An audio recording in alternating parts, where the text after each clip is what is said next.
সুজন দা একটা চা দাও তো। ঠিক আছে, চা আমি করছি। তুই এই পাশের দোকান থেকে 1 কিলো চিনি এনে দে। এলে 50 টাকা। ঠিক আছে।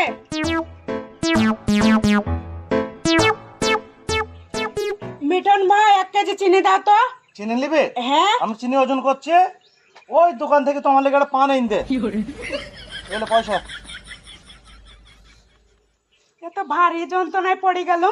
চাল আর চিনি কিনতে পাঠাইলো, তুমি আবার পান কিনতে পাঠাইছো। ঠিক আছে, লাও চিনিটা তাড়াতাড়ি ওজন করো। ঠিক আছে, যা। ভাই একটা পান দাও তো। ঠিক আছে, পান সাজাচ্ছি। তো পাশের দোকান থেকে 100 সুপারি লাই। এই লে টাকা।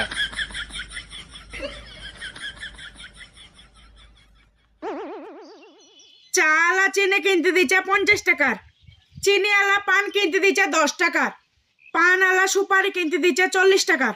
তাহলে 50 টাকা, 10 টাকা, 40 টাকা, 100 টাকা হয়ে গেছে। এই 100 টাকা দিয়ে আমি বিরিয়ানি কিনলে বাড়ি যাব। কারোর লেগে কিছু কিনলে যাবো না।